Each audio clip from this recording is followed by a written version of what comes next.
नमस्कार विद्यार्थी मित्रांनो, आज आपण इतिहासमधील जे संभाव्य प्रश्न आहेत येणाऱ्या एक्झाममध्ये ती कशा पद्धतीची असणार आहेत आणि आपण पेपर हा इतिहासचा कसा लिहिला पाहिजे या संदर्भात बघणार आहोत। तर तत्पूर्वी आपल्याला प्रश्न क्रमांक 3 पासूनच आपण बघणार आहोत। त्यानंतर मी शेवटला तुम्हाला ऑब्जेक्टिव्ह कसे विचारले जातात ते पण सांगणार आहे।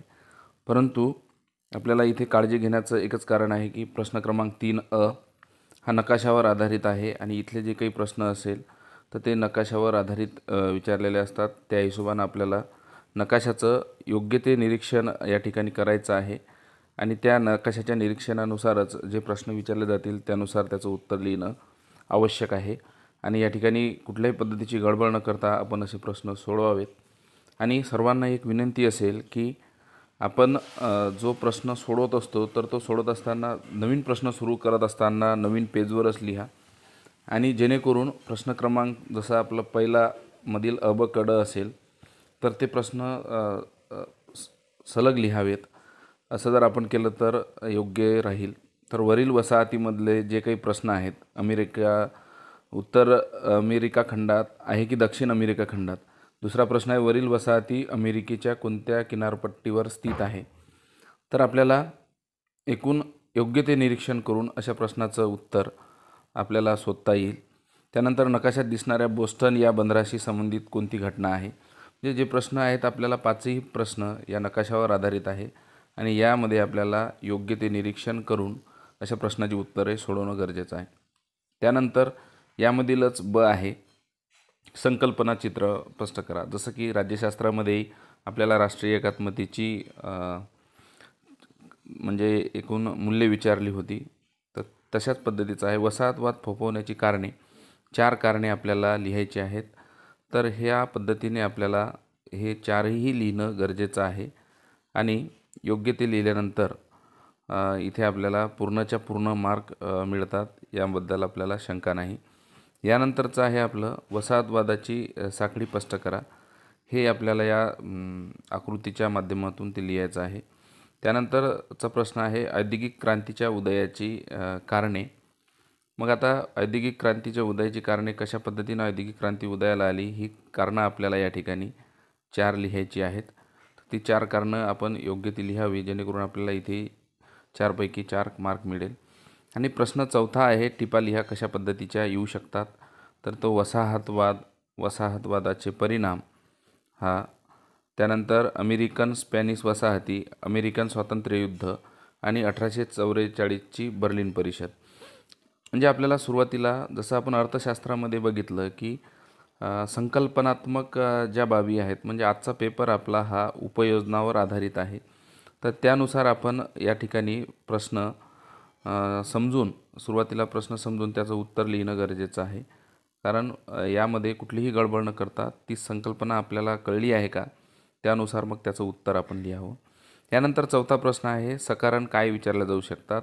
तर सकारण या प्रश्नामध्ये बघा, औद्योगिक क्रांतीमुळे वसाहतवादाला चालना मिळाली, हे पहिलं आहे। औद्योगिक क्रांतीमुळे वसाहतवादाला चालना मिळाली, तर यामधलं वसाहतवाद का फोफवण्यात आला किंवा वसाहतवादाची मूळ जे होतं, जे युरोप खंडापासून सुरू झालं, तर यामध्ये औद्योगिक क्रांती निर्माण झाल्यानंतर व्यापारासाठी किंवा ज्या ठिकाणी खनिज संपत्ती असेल त्या ठिकाणी, जसं आपण आशिया आणि आफ्रिका खंडामध्ये पाहतो, या ठिकाणी आपल्याला भारताचंही उदाहरण घेता येईल की भारतामध्ये इंग्रजांनी ज्या पद्धतीनं वसाहती निर्माण केल्या, तर त्यानुसार मग भारत असेल तर यामध्ये आपण पाहतो सुरुवातीला व्यापारी म्हणून आले, नंतर राजकीय राज्यकर्ते बनले। तर अशा पद्धतीने हे प्रश्न आपल्याला सोडवायचे आहे। दुसरा प्रश्न आहे, युरोपीय राष्ट्रांनी अमेरिकेत वसाहती स्थापन केल्या, असाही प्रश्न विचारला जाऊ शकतो। तिसरा आहे, ब्रिटिश साम्राज्यावरील सूर्य कधी मावळत नव्हता असे म्हणले जाऊ लागले। कारण ब्रिटिश साम्राज्य आपल्याला माहीत आहे की आशिया आणि आफ्रिका खंडामध्ये ब्रिटिशांचं साम्राज्य होतं, तर जे आपण भारताने 150 वर्ष भोगलं, तर म्हणून त्यांचा सूर्य कधी मावळत नाही असं स्पष्टीकरण आपल्याला लिहिता येईल। आणि बरेचदा अशा प्रश्नामध्ये जे आपल्याला स्वमतानुसार यामध्ये काय लिहिता येतं, उदाहरणादाखल आपण लिहिलं तर योग्य होईल। त्यानंतर आहे चौथं, युरोपीय राष्ट्रांनी आफ्रिका खंडात वसाहती स्थापन केल्या, तर याचंही आपल्याला सकारण स्पष्ट करायचं आहे। त्यानंतर 5वा प्रश्न आहे, तुमचे मत नोंदवा। पहिला आहे यामधील वसाहतवादामुळे भारतीयांचे मानसिक खच्चीकरण झाले. तर यामध्ये आपलं मत नोंदवा. आपल्या इथे स्वस्पष्टीकरणाला वाव आहे. आपल्याला कुठल्या बाबी या ठिकाणी चांगल्या पद्धतीनं लिहिता येतात. कारण वसाहतवादामुळं भारतीयांचे मानसिक खच्चीकरण झाले आपल्याला माहितीच आहे. कारण इंग्रजांनी भारताच्या धार्मिक तसेच आर्थिक, राजकीय या सर्व क्षेत्रावर आपलं एकंदरीत केंद्रीकरण केल्यानंतर भारतीयांचे खच्चीकरण झाले. त्यानंतर दुसरा, युरोपीय देश वसाहती स्थापन करण्यात आघाडीवर होते. मग त्यामधील युरोपियनमधले जे देश आहेत, फ्रान्स असेल, डच असेल, पोर्तुगीज असेल, इंग्लंड असेल, तर ह्याहीमध्ये आपल्याला लिहिता येतं. त्यानंतरचा प्रश्न आहे तिसरा, वसाहतवादाचा परिणाम म्हणून वसाहतीत स्वातंत्र्य चळवळीचा उदय झाला. आता परिणाम म्हणून काय आहे? स्वातंत्र्य चळवळ म्हणजे आपण जसं बघू शकतो की आफ्रिका खंड आणि आशिया खंड या दोन खंडातील वसाहतवाद हा जास्त फोफावल्यानंतर या ठिकाणी मग येथील स्वातंत्र्याच्या मागण्या समोर येऊ लागल्या. मग जी छोटी छोटी राज्य आहे याला आपण राष्ट्रवाद म्हणतो. राष्ट्रवादाची भूमिका निर्माण होऊन स्वातंत्र्य ते मागा लागलेत. त्यानंतर आहे अमेरिकन वसाहतीमुळे स्पेनची भरभराट झाली. असाही प्रश्न विचारला जाऊ शकतो. अमेरिकेत निर्वासितीकरणाची प्रक्रिया भारताच्या आधी कित्येक वर्ष सुरू होऊन त्यांना स्वातंत्र्य मिळाले. हेही बरोबर आहे. त्यानंतर आपलं मत नोंदवायचं आहे. त्यानंतर आहे ब्रिटिश भारताच्या शेजारी राष्ट्रातील घडामोडीवर लक्ष ठेवून होते. म्यानमार, नेपाळ, भूतान आणि सिक्कीम हाही प्रश्न विचारला जाऊ शकतो. प्रश्न क्रमांक 6, अमेरिकन स्वातंत्र्य युद्धातील घटना स्पष्ट करा. हा प्रश्न आहे. अमेरिकन स्वातंत्र्य युद्धातील घटना हा 5 मार्कासाठी. त्यानंतरचा आहे, ब्रिटिशांच्या आफ्रिकेतील वसाहतीची माहिती लिहा. आता ब्रिटिशांच्या आफ्रिकेतील वसाहतींची माहिती हे 2 प्रश्न. त्यानंतर 7वा प्रश्न आहे, खालील दिलेल्या मुद्द्याच्या आधारे आपल्याला सविस्तर उत्तर लिहायचे आहे. ब्रिटिश म्यानमार संबंध स्पष्ट करायचे आहेत. ब्रह्मयुद्ध, थिबा राजा आणि परिणाम असे 3 अवक दिलेले आहेत. आणि ब्रिटिशांच्या आशिया खंडातील देशाशी संबंधावर टिपा लिहा. नेपाळ, भूतान आणि तिबेट या 3 याच्यावर आपल्याला लिहायचे आहेत. त्यानंतर पाठ क्रमांक 3 जो आहे, भारत आणि युरोपीय वसाहतवाद, तर याचंही बघा आपल्याला अशा पद्धतीनं आपण स्क्रीनशॉट याचा काढू शकता. तर अशा पद्धतीनं आपल्याला ऑब्जेक्टिव्ह या ठिकाणी जे आहेत ते विचारल्या जाऊ शकतात. थोडं स्लो घेतो म्हणजे आपल्याला स्क्रीनशॉट याचा घेता येईल. यानंतर आहे, पुढील संचामधील चुकीची जोडी आपल्याला दुरुस्त करायची आहे. 2 जोड्या 3 जोड्या ह्या योग्य असतात आणि 1 जोडी चुकीची आहे. दिलेल्या कारणापैकी योग्य कारण निवडून आपल्याला हे करायचं आहे. त्यानंतर मग पुन्हा संकल्पना चित्र, इंग्रजांच्या सुरत वखारीतील कंपनीचे कर्मचारी तसेच युनायटेड ईस्ट कंपनीच्या भारतातील वखारी, ज्या ज्या ठिकाणी ईस्ट इंडिया कंपनीने वखारी निर्माण केल्या, जसं सुरत असेल, तर त्या वखारी आपल्याला इथं लिहिणं गरजेचं आहे. मग परत प्रश्न आहे 4था, टिपा लिहा. पोर्तुगीजांची युद्धनीती, पोर्तुगीजांचे भारतातील व्यापार, हे 2 प्रश्न या टिपा विचारल्या जाऊ शकतात. खालील 4था प्रश्न आहे, खालील विधाने सकारण स्पष्ट करा. भारतीय सत्ताधीशांना करताज घेणे गरजेचे होते. दुसरा आहे, पोर्तुगीजांनी लढा देणे भारतीयांना अवघड झाले होते. त्यानंतर तिसरा आहे, इंग्लंडच्या चार्ल्स राजाने मुंबई वेस्ट इंडिया कंपनीला भाड्याने दिले. 5वा आहे, पोर्तुगीज दमण, वसई आणि गोवा येथे जहाजे बांधत. त्यानंतर आपले मत नोंदवा. भारतात आलेल्या युरोपीय सत्तांनी धर्मप्रसार केला. दुसरा आहे, भारतातील स्थानिक सत्ताधीशांनी युरोपियांना वखारी बांधायला परवानगी देऊन त्यामध्ये अदूरदृष्टी दाखविली. तिसरा आहे, युरोपीय सत्तांनी भारताच्या भूमीवर आपापसात युद्ध केली. तर हा प्रश्न असा विचारला जाऊ शकतो. यानंतरचा आहे, खालील प्रश्नांची सविस्तर उत्तरे लिहा. डच सरकार युनायटेड ईस्ट कंपनीला कोणकोणते अधिकार दिले? पहिला. त्यानंतर दुसरा आहे, ब्रिटिश ईस्ट इंडिया कंपनीने भारतात वखार स्थापन करण्याचा निर्णय का घेतला? तर 7वा आहे, दिलेल्या मुद्द्यांच्या आधारे भारतातील पोर्तुगीज वखारींची माहिती लिहा. वसाहतीची ठिकाणे आणि वखारीतील अधिकारी. तर ह्या ठिकाणी आपल्याला अधिकारी वखारीमधील किमान 1-2 अधिकाऱ्याचे नाव माहिती असणं गरजेचं आहे. त्यानंतर आहे, भारतातील ब्रिटिश वखारींची माहिती लिहा. ठिकाणे आणि वखारीतील अधिकारी. ठिकाणे तर आपल्याला माहीतच आहे, त्याबद्दल थोडं आपण विश्लेषण करणं गरजेचं आहे कारण दीर्घोत्तरी प्रश्न आहे. आणि वखारीतील अधिकारी याही ठिकाणी आपल्याला म्हणजे पोर्तुगीजांचे 2-3 अधिकारी आणि इंग्रजांचे 2-3 अधिकारी काही नावं आपल्याला माहिती असतात, तर ते आपण या ठिकाणी पाठ करणं गरजेचं आहे. त्याशिवाय कुठलाही पर्याय अशा नावाच्यामध्ये आपल्याला असणार नाही. यानंतर याच्यामधील बघा, 4थ्या युनिटमधील वसाहतवाद आणि मराठे या ठिकाणी अशाच पद्धतीचं परत एकदा स्लोमध्ये आपल्याला याचा स्क्रीनशॉट घ्यायचा असेल तर तो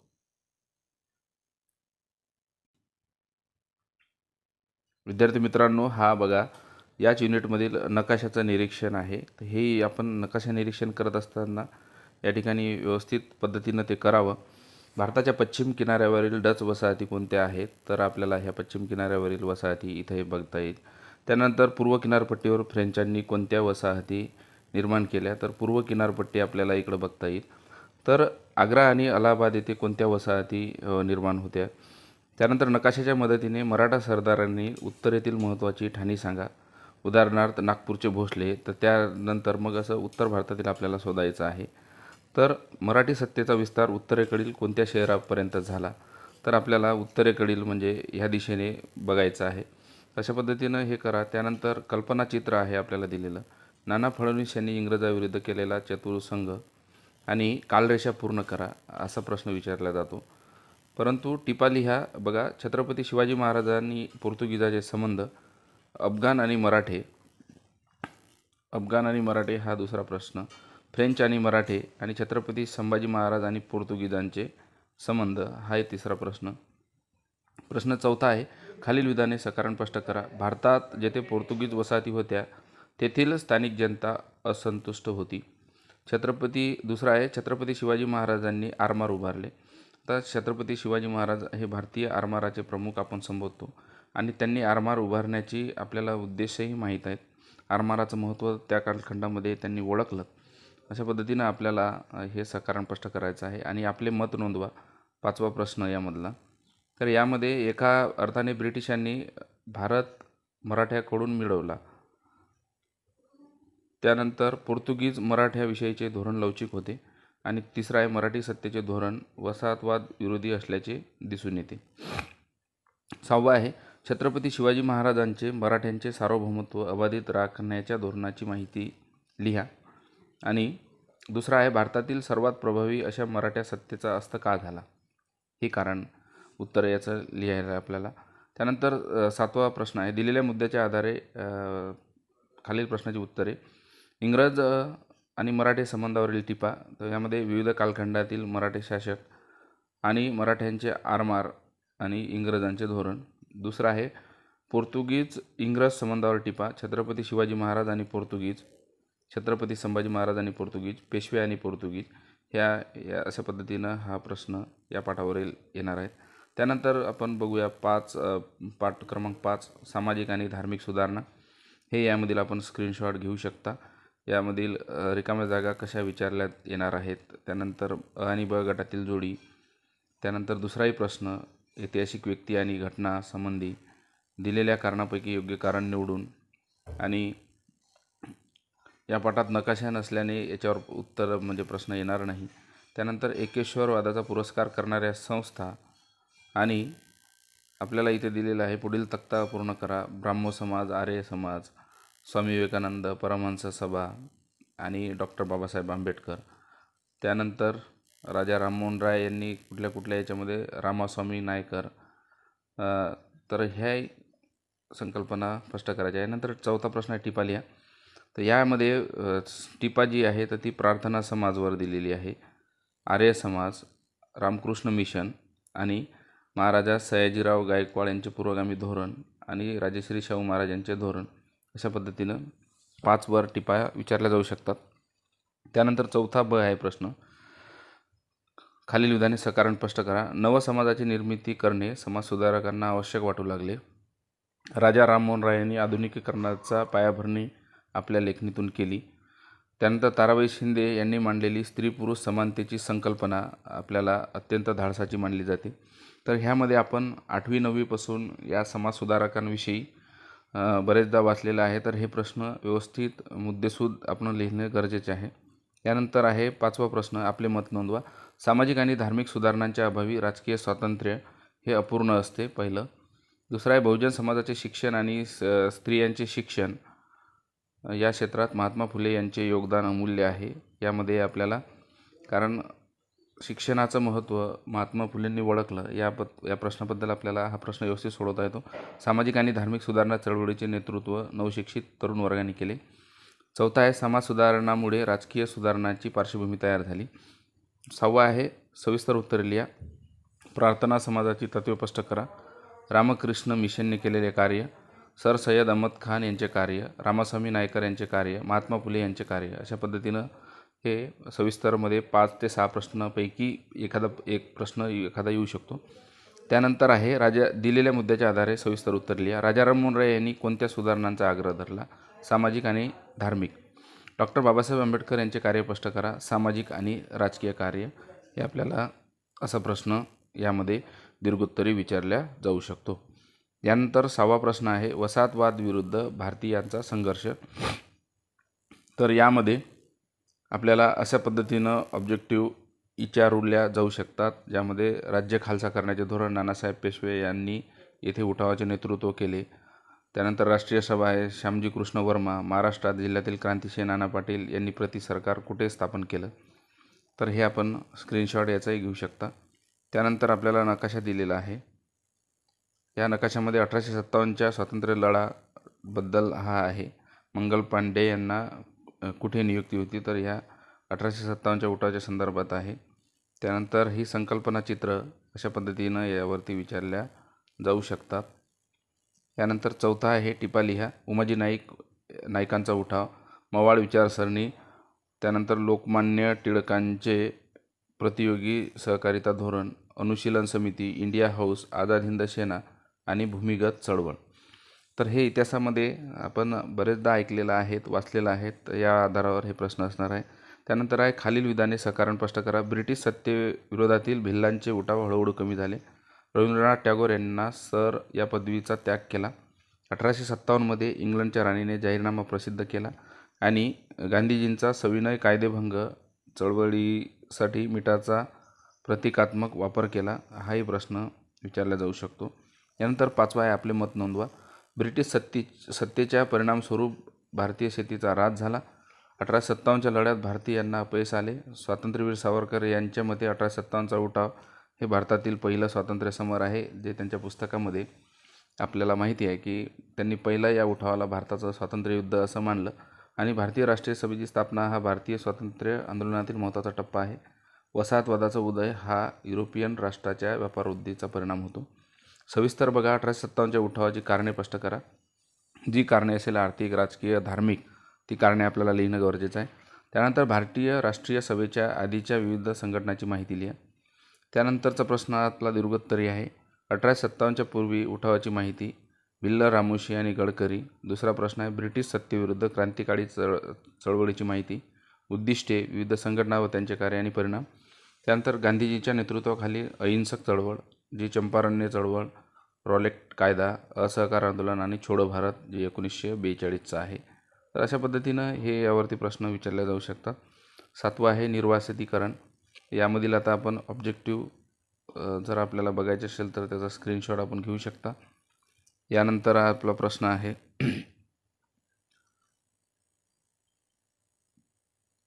हा आपण संकल्पना चित्र. याच्यामध्ये कालरेषा आहे. गोवा मुक्ती लढ्यातील कार्यकर्ते, हैदराबाद मुक्ती लढ्यातील कार्यकर्ते, जसं स्वामी रामानंद तीर्थ असेल, त्यानंतर गोविंदभाई सराफ असेल, स्वामी रामानंद तीर्थ. तर हे आपल्याला लिहिता येतात. तर अशा पद्धतीनं हा प्रश्न. त्यानंतर कालरेषा दिलेली आहे.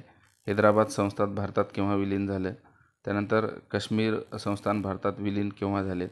तर हे आपल्याला कालरेषेचा प्रश्न. टिपा लिहा बघा आता या ठिकाणी. टिपा लिहामध्ये आहे निर्वासितीकरण, त्यानंतर आहे सलीलनामा, ऑपरेशन पोलो, ऑपरेशन विजय. पुढील विधाने सकारण स्पष्ट करा. हैदराबाद संस्थान भारतात विलीन झाले कारण हैदराबाद आपल्याला माहीत आहे की पाकिस्तानमध्ये जायचं होतं, परंतु या ठिकाणी भारताचे लोहपुरुष यांनी कशा पद्धतीनं हे प्रकरण हाताळलं तर हे असं लिहायचं. पुदुचेरी हा केंद्रशासित प्रदेश बनला. जुनागड संस्थान भारतात विलीन झाले. काश्मीर वादास आंतरराष्ट्रीय स्वरूप प्राप्त झाले. काश्मीर वाद आपल्याला माहीत आहे राजा हरीश सिंग यांनी भारतीय पंतप्रधानांना त्यावेळेस केलेली विनंती आणि त्यावरून भारताने त्यांना केलेला सपोर्ट आणि काश्मीरला भारतामध्ये विलीन करण्यात आलं आणि काश्मीर राज्याला स्पेशल दर्जा देण्यात आला. त्यानंतर 5वा आहे तुमचं मत नोंदवा. काश्मीर वादास आंतरराष्ट्रीय स्वरूप प्राप्त झाले. भारताला संस्थानाचे विलिनीकरण करणे गरजेचे होते. गोव्यात पोर्तुगीज संस्था 1961 पर्यंत अखंड होती. हैदराबाद संस्थानामध्ये आंध्र, कर्नाटक, महाराष्ट्र परिषदेची स्थापना झाली. सविस्तर उत्तरे बघा. गोवा विलिनीकरणाचे स्वरूप, दादर नगर हवेलीमधील जनतेने पोर्तुगीजांना का विरोध केला आणि यामध्ये व्ही सुबैया यांनी पदुचेरी येथील लोकांना का संघटित केले. त्यानंतर खालील प्रश्न सविस्तर बघा. हैदराबाद मुक्ती संग्रामाची माहिती, स्वामी रामानंद तीर्थ याचे योगदान आणि रजाकार संघटना, गोवा मुक्ती संग्रामाचे स्वरूप, गोवा काँग्रेसची स्थापना, गोवा मुक्तीचा लढा आणि लष्करी कारवाई. जम्मू काश्मीरचं बघूया आता. जम्मू काश्मीरचाही प्रश्न या ठिकाणी आहे. तर यामध्ये पाकिस्तानचं आक्रमण झाल्यानंतर राजा हरीश सिंगने घेतलेली भूमिका ही महत्त्वाची आहे आणि सशस्त्र टोळ्या आणि विलिनीकरण. आणि यानंतरचं बघू आपण आता 8वा घटक, जागतिक महायुद्ध आणि भारत. यामधीलही आपल्याला ह्या रिकाम्या जागा आहेत, ह्या जोड्या असणार. ऐतिहासिक ठिकाण आणि व्यक्ती या पद्धतीनं आपल्याला विचारणार आहेत. त्यानंतर ब आहे, त्यानंतर संकल्पना आहे. टिपा आहे राष्ट्रसंघ, आझाद हिंद सेना, पहिले महायुद्धाचे तात्कालिक कारण यापैकी विचारले जाऊ शकतात. त्यानंतर पहिल्या महायुद्धाचे भारतावरील संमिश्र परिणाम. युद्ध कुठलंही असो, सध्या युक्रेनचं युद्ध चालू आहे, त्याचे जागतिक परिणाम होत असतात. तसंच तत्कालीन पहिल्या महायुद्धाचे परिणाम असाही प्रश्न आपल्याला विचारला जाऊ शकतो. बघा, सकारण आहे भारताला दोन्ही महायुद्धात सहभागी व्हावे लागले. त्यानंतर आहे इंग्लंडने भारतातून काढता पाय घेण्याचा निर्णय घेतला. अमेरिकेने जपानच्या भूमीवर पहिला अणुबॉम्ब टाकला, हिरोशिमा नागासाकी आपल्याला माहीत आहे. पहिले जागतिक महायुद्ध सुरू झाले. दुसरे महायुद्ध संपताच निर्वासितीकरणास सुरुवात झाली. जागतिक महायुद्धामध्ये भारत सहभागी झाला. राष्ट्रसंघाला अपयश का आलं? हिटलरने पोलंडवर का हल्ला चढवला? तर हे प्रश्न विचारले जाऊ शकतात. तुमचे मत नोंदवा. 20व्या शतकात निर्वासितीकरण सुरुवात झाले. कारण आपल्याला माहीत आहे की नवीन राष्ट्र उदयास आली आणि नवीन राष्ट्राचे धोरणं, त्यानुसार त्यांना झालेला विरोध आणि राष्ट्रवाद जो निर्माण झाला, स्वातंत्र्यासाठी जे लढे देण्यात आले, तर ती छोटी छोटी राष्ट्र जी संघटित झाली आणि त्याचा परिणाम म्हणजे आपल्याला 20व्या शतकात निर्वासितीकरण सुरू झालेलं आपल्याला दिसून येतं. यानंतर आपल्याला आहे राष्ट्रसंघाला आलेल्या अपयशाची माहिती. पहिल्या महायुद्धाच्या वेळी भारत संरक्षण क्षेत्रात मागास होता. सविस्तर उत्तरे. दुसऱ्या महायुद्धाची कारणे. दुसरा आहे भारतीय लोक राष्ट्रीय चळवळीत मोठ्या संख्येने सहभागी झाले. तिसरा आहे दुसऱ्या महायुद्धाचे भारतावरील परिणाम आणि मॉन्ट्सफर्ड सुधारणा कायद्यातील तरतुदी. 7वा प्रश्न खालील जो आहे दीर्घोत्तरी. पहिल्या महायुद्धाची कारणे, साम्राज्यवादी धोरण, तात्कालिक कारण, राष्ट्रसंघाची स्थापना. दुसऱ्या महायुद्धाच्या विषयी माहिती, महायुद्धाची कारणे, त्यानंतर महायुद्धाची वाटचाल, महायुद्धात जपानचा प्रवेश आणि महायुद्धाचा शेवट. तिसरा आहे जागतिक महायुद्ध आणि भारत, यावर टिप्पणी लिहा. बेकारीत वाढ, युद्धात सहभाग आणि राष्ट्रीय सभेची भूमिका. आता बघा 9वा आहे. 9व्या याच्यावरती अशा पद्धतीनं ऑब्जेक्टिव्ह विचारल्या जाऊ शकतात. आणि त्यानंतर ऐतिहासिक ठिकाण, व्यक्ती, घटना, योग्य पर्याय निवडून विधाने पूर्ण करा. त्यानंतर या ब्रिटिश वसाहती मिळून दक्षिण आफ्रिका राज्य निर्माण झाले. निर्वासितीकरणात चालना देणारे घटक, पहिले महायुद्ध, विश्वस्त राष्ट्रे आणि पराभूत राष्ट्रे. टिपा बघा. आफ्रिकेतील जर्मन वसाहती, बांडुंग परिषद, आफ्रिका ऐक्य संकल्पना. ब आहे पुढील विधाने सकारण स्पष्ट करा. ब्रिटिश आणि ब्रह्मदेश यांच्यात 3 युद्ध झाली. दुसरे महायुद्ध संपताच निर्वासितीकरणास वेग आला. निर्वासितीकरणास सुरुवात झाली. आफ्रिकेत राष्ट्रवादास सुरुवात झाली आणि म्यानमारचे एकत्रीकरण करण्यात आले. त्यानंतर तुमचे मत नोंदवा. 20व्या शतकात निर्वासितीकरणास सुरुवात झाली. वसाहतीवर चांगले वाईट परिणाम झाले. दुसरे महायुद्ध, निर्वासितीकरणास सुरुवात झाली. आणि चौथा आहे अटलांटिक सनदीमुळे जगातील लोक स्वयंनिर्णयाचा हक्क मिळाला. स्वयंनिर्णय म्हणजे काय? आपण आपला स्वतः निर्णय घेऊन सार्वभौमत्व प्राप्त करणे. हे आपल्याला राज्यशास्त्रामध्ये पण आहे, त्या बेसवर लिहिलं तरी चालेल. सविस्तर उत्तरे. अटलांटिक सनदेचे स्वरूप, आफ्रिकेत स्वातंत्र्य चळवळ तीव्र झाली आणि म्यानमारच्या स्वातंत्र्याची माहिती. आशिया खंडातील निर्वासितीकरण बघा आता. मालदीव, श्रीलंका, म्यानमार, ब्रह्मदेश. दुसरा प्रश्न आहे पहिले महायुद्ध आणि आफ्रिकेतील वसाहती, विजय राष्ट्राची भूमिका, विड्रो विल्सन यांची भूमिका आणि आफ्रिका खंडातील निर्वासितीकरण. बांडुंग परिषद, आफ्रिका ऐक्य आणि निर्वासितीकरण प्रक्रिया. यानंतर 10वा आहे शीतयुद्ध. शीतयुद्ध हे आपल्याला 11वीलाही होतं. बर्लिनची भिंत, कालचंच राज्यशास्त्रामध्ये प्रश्न विचारला. त्यानंतर सिएटो संघटनेचे मुख्यालय. तर हे प्रश्न यामधील जोड्या, याचाही आपण स्क्रीनशॉट घेऊ शकता. ऐतिहासिक व्यक्ती आणि घटनाची नावे, कॉमनवेल्थ गेमची संकल्पना वगैरे आहे. सार्क परिषदेसमोरील आव्हाने. आता आपल्याला सार्क परिषद जी आहे त्यामध्ये भारत पण त्याचा सहभागी आहे. शैक्षणिक आव्हाने असेल, आतंकवाद ही आव्हान आहे, आर्थिकदृष्ट्या गरिबी, बेरोजगारी. तर अशा पद्धतीचे आपण आव्हाने यामध्ये लिहू शकतो. बेरोजगारी असेल, गरिबी असेल, त्यानंतर आतंकवाद ही सार्क समोरील महत्त्वाच्या आव्हाने असलेले आपल्याला दिसतात. आता सार्क संघटनेतील सहभागी देश आपल्याला इथे खाली दिलेले आहेत बघा. तर इथे नेपाळ आहे, भारत आहे, मग इथं राहिलं काय, पाकिस्तान राहिला, त्यानंतर भारत, अफगाणिस्तान आहे. तर अशा पद्धतीचं आपल्याला ही सार्क संघटनेमधील देशाची नावे लिहिता येतील. त्यानंतर अलिप्ततावादी परिषदाची माहिती, कुठे कुठे हे परिषदा झाल्या. त्यानंतर टिपा लिहा बघा. शीतयुद्ध आहे, अलिप्ततावाद आहे. अलिप्ततावादामध्ये आपल्या भारताची भूमिका, त्यामध्ये मग पंडित नेहरू यांची भूमिका, तर हे लिहिणं गरजेचं आहे. त्यानंतर सार्क संघटना आहे, वारसा करार आहे, नाटो करार आहे. नाटो करारचा आपला आता युक्रेनच्या युद्धाबद्दल आपण अमेरिका आणि त्याचे सहयोगी राष्ट्र, मग ज्यामध्ये ब्रिटन असेल, फ्रान्स असेल, तर कॅनडा असेल, ही एकूण 28-29 राष्ट्र आहेत. त्यानंतर आहे पुढील विधाने स्पष्ट करा. शेंटो करार विसर्जित करण्यात आला. सार्क परिषदेला काही प्रमाणात यश मिळाले. दुसऱ्या महायुद्धानंतर शीतयुद्ध सुरू झाले आणि भारताने राष्ट्रकुलमध्ये सहभागी होण्याचा निर्णय घेतला. तर हा भारताने राष्ट्रकुलमध्ये, कारण भारत हा सुरुवातीपासूनच इंग्लंडाने 150 वर्ष राज्य केलं, तर हा भारताचा ऐच्छिक निर्णय होता. कारण तुमचे मत नोंदवा. अमेरिका आणि रशिया यांच्यात शीतयुद्ध सुरू झाले. भारताने वसाहतवाद विरोधात नेहमीच भूमिका मांडली, कारण भारताने वसाहतवादाला नेहमीच विरोध केलेला आहे. सार्क परिषदेला मिळालेल्या यशाची माहिती, अलिप्ततावादामधील भारताची भूमिका. सविस्तर उत्तरे बघा. शीतयुद्धाचे स्वरूप, शीतयुद्धात समाविष्ट घटकाची माहिती, शीतयुद्धाचे परिणाम, सार्क समोरील आव्हाने, अलिप्ततावादाचे स्वरूप आणि राष्ट्रकुल स्पर्धेतील भारताचा सहभाग. तर अशा पद्धतीनं त्यानंतर म्हणजे शीतयुद्धाची माहिती, शीतयुद्धाची पार्श्वभूमी, शीतयुद्धाची वाटचाल, शीतयुद्धाचे परिणाम. शीतयुद्धाची माहिती लिहा. बर्लिनची भिंत, रशियाचे विघटन आणि शीतयुद्धाचे परिणाम. राष्ट्रकुल संघटना, स्वरूप, सचिवालय, भारताची भूमिका. सार्क परिषद, ध्येय, सार्क समोरील आव्हाने, सार्कचा यश, शीतयुद्धातील करार, नाटो, शिएटो आणि वारसा. हे नाटो आणि शिएटो अमेरिकेशी रिलेटेड आहे आणि वारसा करार हा USS म्हणजे रशिया जो आहे, तर त्या रशियाशी रिलेटेड आहे. अशा पद्धतीनं. त्यानंतर बदलता भारत, यावर असे प्रश्न विचारले जाऊ शकतात, हे आपण बघू शकतो. प्रधानमंत्री रोजगार योजना, यानंतर अण्णा हजारे आहे, भावना कांत आहे, चुकीची जोडी आहे दिलेली आहेत, ते ओळखायचे आहेत. ऐतिहासिक ठिकाणे, त्यानंतर दिलेल्या कारणापैकी योग्य कारण, सॉफ्टवेअर क्षेत्रात भारताचा एकूण निर्यातीत वाटा, भारतातील कृषी संबंधी योजना, राज्यांची पुनर्रचना, इंडोनेशिया. टिपा बघा. डंकेल प्रस्ताव, स्पीड पोस्ट, टपाल खाते, गॅट करार, भारताचे युवक धोरण, भारत संचार निगम लिमिटेड म्हणजे BSNLची भारतामधील भूमिका. तर ह्या गोष्टी आपल्याला लिहायच्या आहेत. सकारण बघा. भारतातील माहितीचा अधिकार हा लागू करण्यात आला, कारण 2005 साली RTI ॲक्ट ज्याला म्हणतो आपण, राईट टू इन्फॉर्मेशन ॲक्ट, हा 2005 साली लागू झाला. त्याची माहिती आपल्याला लिहिता येतं. भारताने कृषी क्षेत्रासाठी विविध योजना राबवण्यात आल्या. जम्मू काश्मीरमधील 370 कलम रद्द केले. हे आपल्या संसदेमधील आपण बघितलं. जो जम्मू काश्मीर राज्याला विशेष दर्जा देण्यात आला, तो आपण रद्द केला.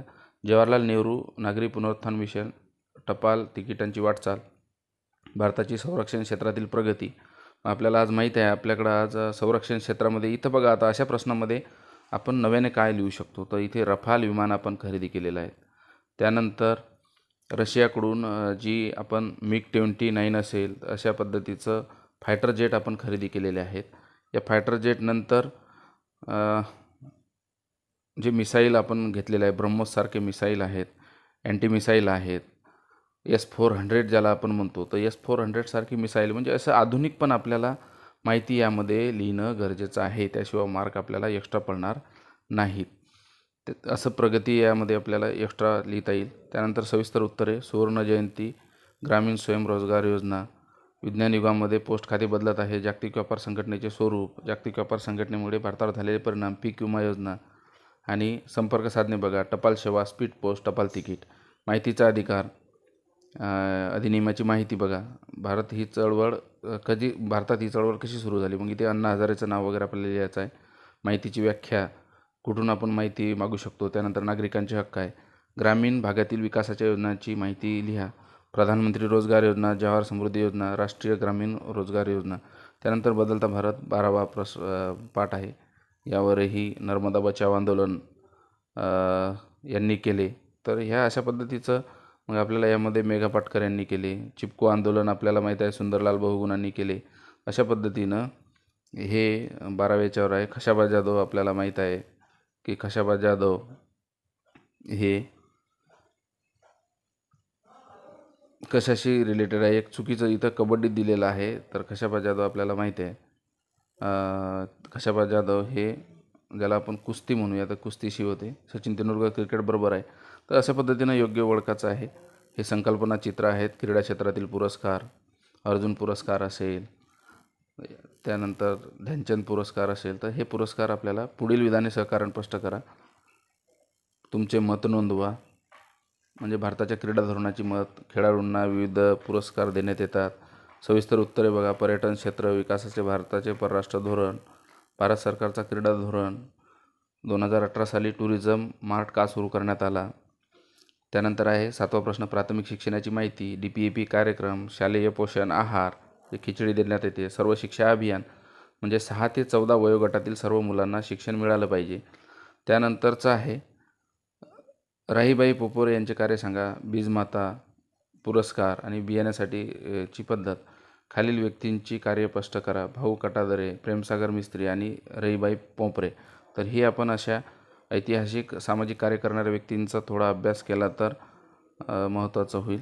विद्यार्थी मित्रांनो, ही प्रश्नपेढी काही विद्यार्थ्यांच्या आपल्या कॉमेंट आले होते की इतिहासचं बनवा. तर यामधीलच हेच प्रश्न येतील असं नाही, परंतु अशा पद्धतीचे प्रश्न आपल्याला परीक्षेमध्ये विचारल्या जाऊ शकतात. आपल्याला व्हिडिओ थोडा मोठा झाला, परंतु आपल्याला व्हिडिओ आवडल्यास आपल्या चॅनल सबस्क्राईब करा आणि मित्रांना शेअर करायला विसरू नका. धन्यवाद.